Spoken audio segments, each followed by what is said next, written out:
How you doing? How you doing? And how you doing, ladies and gentlemen?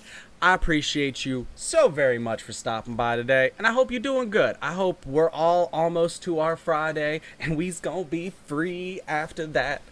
And your boy doesn't have any crazy side work lined up, so I get to just play video games this weekend. Yeah! It's that and sleep and cry. And sleep and play video games. Everything's fine. But I wanted to essentially do a video where we talk about some of the issues in the game and some of the things that I think would fix them or make current systems better. Because we haven't really covered any of that stuff on the channel. I've talked about it with people in my Discord and everything like that, but never really on the channel have we kind of dug into some of the problems that this game has. So that's what we gonna do today, and this is not by any stretch of the means gonna be a hate video where we're just rah. That ain't the kind of content I like watching. If it's the kind of content you like watching, I'm sorry, but I don't think we gonna be seeing each other again, because that's just not what we do here.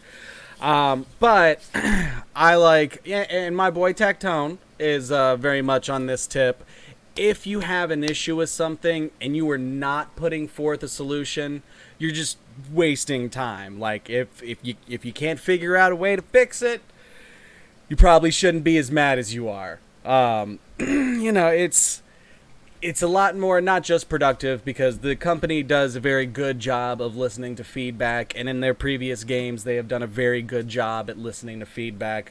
So this is, one of the few times where I would say in the gaming industry, especially the gaming or mobile gaming industry, that all of our cries are going to fall on deaf ears. There's a very good chance they'll listen to some of the stuff, especially with how the community responds to a few things. So if you haven't guessed it yet, one of the first things that we obviously have to talk about is the Resin system. I think that the changes that they're trying to institute by raising the cap up to 200 is a nice start, and that's the nicest possible way we could say that. It doesn't make the system feel rewarding. It doesn't make you feel like you're getting somewhere and you're getting, stronger, or the ability to make more or more diverse decisions with your resource pool, when it's just a static number that never changes outside of them going, whoops, yeah, I guess we can bump that up a bit. And in their defense, in a, big game like this, you tend to not make sweeping changes. You'll do an incremental change, test that, get some information on it, and then you'll likely, make some tweaks again. That's typically the way a good company would handle the situation if they weren't able to figure out a way to improve the system entirely without also hurting themselves and hurting the lifetime or the life, basically the lifespan of the game and everything. Because if they don't balance things correctly, you'll either run out of stuff to do, or it'll take away the fun. You can't have the whole candy store. You get in a Snickers, be happy. I might have gotten yelled at a few times as a child. I might be channeling that here. It's fine. It's fine. It's fine. But I think one of the smartest ways that you could improve the Resin system is to basically have it increase with your level. And there's a couple of ways that you can do this. So my suggestion would be at level 10, you can start increasing the Resin cap by nothing crazy whatsoever. Just by 10 Resin. And then every 10 levels that you go up, or actually, no, I'm sorry. Every 5 levels that you go up, so that when you hit Adventure Rank 15, you would then be going up to 140. If you did that all the way up, by the time you hit AR 45, then you would be reaching 200. That just by itself would not be enough to fix the issue, because the need for Resin is still as desperate, if not more desperate, when you're at those higher levels. You really have to pick what you want to focus on, and then other stuff is literally sidelined for a week or more. Like, it gets a little sweaty up there. So, doing a system like that where you're doing incremental increases and everything like that will make players feel better about the system. Will make them feel like they're going somewhere. Now, do you have to keep giving them 10 every 5 levels? No, you can potentially cap it out, say at 300 or something like that when you're AR 70 or something crazy. But in order to do that and it not run into an issue, essentially the economy of that resin has to be at a healthy place. Otherwise, your cap is always going to be an issue. Doesn't matter what number it is. If it's not balanced correctly, you're gonna have a problem. Period. So that kind of leads us into the next part of what I want to talk about, and it's you guys got to just cut everything, the cost of everything by half, and it's not so that people can just endlessly farm out, whale out, and just keep farming. But it is insanely too high. Even with increasing the resin cap to 200, you're still so very limited and time gated on stuff. And it doesn't matter if you're dropping resin. Like, you can only do that 6 times a day. So even if you were just throwing money at the game, you would still have to decide what things you want to farm. And then once you farm those things, you either, before that point, had to have started farming your materials to be able to advance it, or now's the time to do all that, and you can't focus on new gear for another week because you've had to put all this time into trying to get the stuff for that. Not a great system. It's not ever going to feel satisfying. That's going to feel frustrating, and the longer you deal with it, the more issues you're going to have, and the more player loss you're going to have, and retention is going to become an issue. This is a very, very fun game. I do not want to see it have any crash at all. And making a change like that would be really impactful to some other parts of the game that people are, I don't want to say upset about, but I can definitely tell there's some people in the community that have never played a gacha game before. Because when they start talking about artifacts and like, man, I get the worst substats. I just never get a good roll. Yeah, baby. I've been playing Summoner's War for 5 years, and I have maybe 6 runes that I'm actually proud of out of a few hundred. And that few hundred was curated over years. There ain't no such thing as perfect rolls, baby. It is incredibly tough to get stuff like that, but that is specifically talking about like perfectly rolled gear.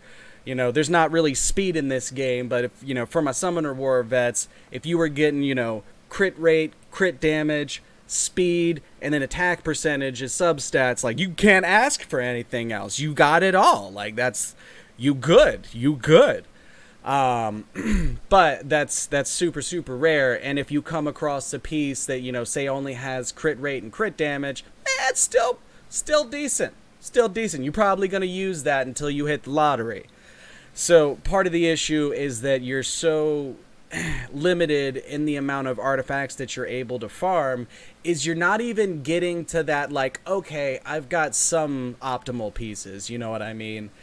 It's very, very, very tough right now with the resin system to be able to gear yourself decently at all. You need that needs to be fixed a little bit. And the easiest way that I see that being fixed is by correcting the resin economy. Because if you start introducing new materials and everything for the ability to reroll stats, well, that would be cool eventually, but the problem with re-rolling gear is it's just as likely to be crap rolls like it was in the first place. It really doesn't make it so that, like, you can, now save a third of the gear that you would have had to get rid of or sell because it wasn't worth anything. It's not going to be that impactful, and now there's another thing that you have to farm, have resources for, or buy, and it's just not a great fix. The much better fix, the thing that I think will have the most impact the quickest, would be to try and fix the resin system so that farming artifacts and everything like that is less messed up. And even if it, I still have a fundamental issue with how much you have to essentially schedule your end game time and end game resin usage. I would really like to see that not be the totality of Endgame. It's perfectly fine that this is what we got on launch, but I think there's some fine tuning that needs to be happening, so that if you get a weapon, you're not like, oh, cool, I'll work on that in 2 weeks. That sucks. That sucks, and it's not doesn't feel good. And I'm not saying that you just have to make your players feel great all the absolute time, but you should probably do a little bit of something. Um, and then there's some other stuff that I think would add to the value of characters. So there's some stuff that might be pretty easily missed by some people, and I didn't notice it pretty early until really until I got one that was actually useful. I think it was Barbara's ability to sometimes get double the food back. But with certain characters, you have a bonus that you can get for, like, crafting or doing certain tasks. And some of them are really, really amazing. Like Diluc, when you're crafting weapons and stuff, has a chance to refund mats to you. Those are very difficult mats to get, so that is an absolutely insane one. You could argue that that's 2 to 3 times better than oh god, who marks the nodes? Ningguang? Maybe her? Baido? No. I'll remember it, but one of the things that I really like that they did is the fact that we have, some bonuses on oh okay, I'm looking at the wrong thing. You're about to be super confused. Gotta look at ascension materials, cause that's the only thing.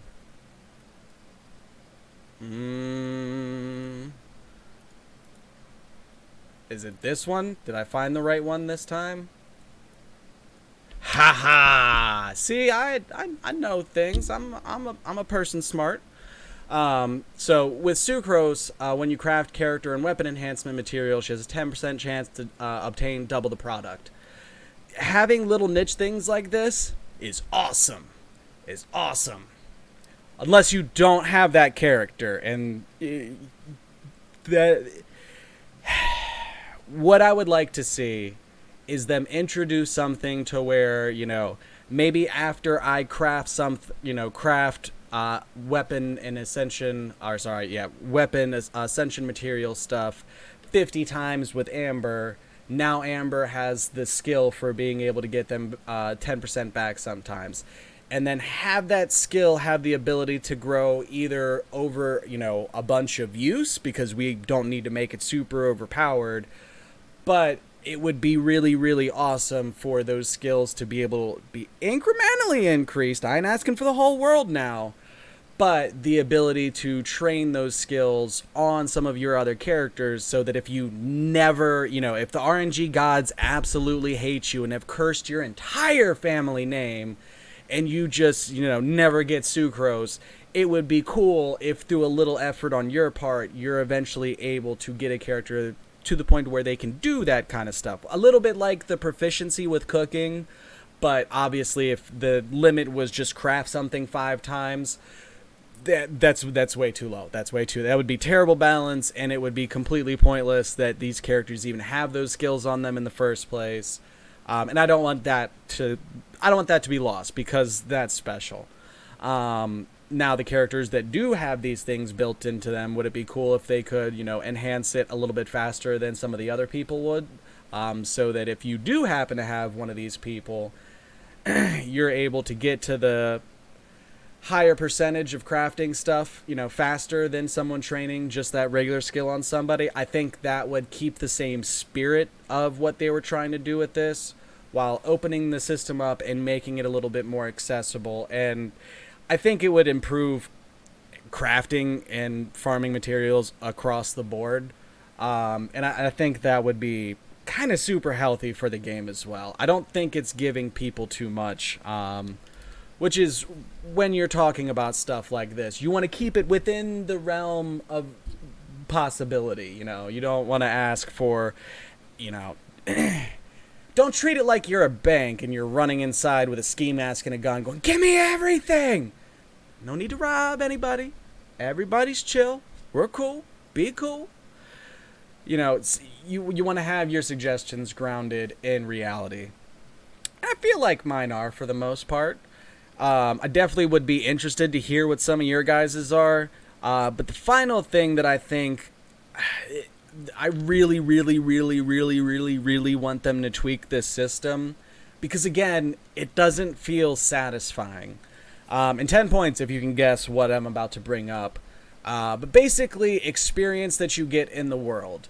The only way to really level characters at this point is through the XP books. That's cool. It's not cool. It's not cool. That should be an option. That should be something that you do to, catch characters up, or like it can be 50% of your leveling process. I would still think that's poor balancing a little bit, but the fact that when you run around the world and you're killing things, the EXP that you're getting is basically imaginary. Like, you might as well not be getting it because you're gonna have to get all of your levels from the books anyways. I really want to see that changed. I want to see experience in the world from killing things matter a little bit. It doesn't have to be a super insane thing. Leveling a character from 50 to 60 should take some time. There's plenty of other games where you can take the inspiration on the length of grind that's necessary. Look at how long it took people to go from like 50 to 60 in something like Warcraft. It can take some time, but it needs to not be impossible. Again, you want the ability to feel like you're progressing, like you're developing, like you're becoming better at the game. You want that feeling to be present as much as possible, because that means you've created a system that people are able to engage with enough to get that serotonin because they're making good decisions.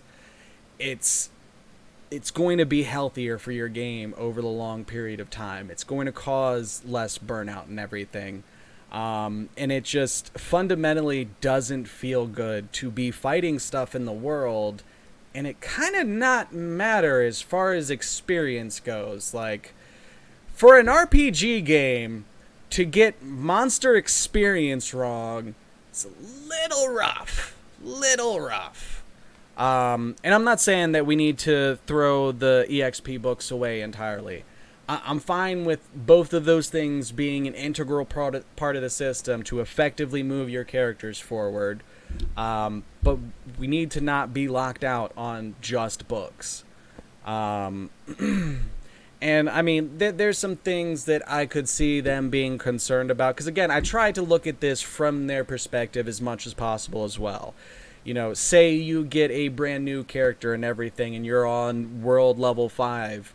If you put that person in your team and then they are, after 2 fights are instantly leveled up, or at least, Ascension 3 or 4 or something like that, that would ruin the economy of the game a little bit. Like, that would be a problem.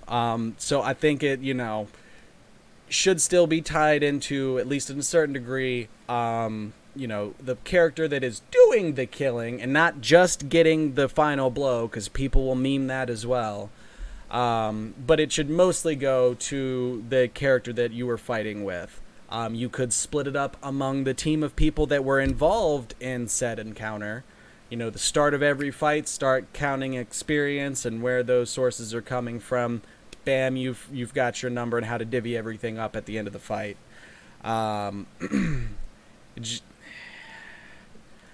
It needs to feel better. If it feels better, people will be happier. And it's not great by design to just feel kind of meaningless to kill stuff in the world. Really, the reason you're killing stuff in the world is for ascension mats. And that's cool, and we're still totally going to have to do that. But it would be nice if EXP existed in the world too. I'm just saying. I'm just saying. But that kind of covers the main things. There's other stuff that we could, get nitpicky on and everything like that. But I think those things would improve the overall game experience for everybody in very big ways. So those are the main ones that I wanted to focus on today. And hopefully it's a little while before we have to do a video like this where we're like, oh, the best ways to fix Genshin.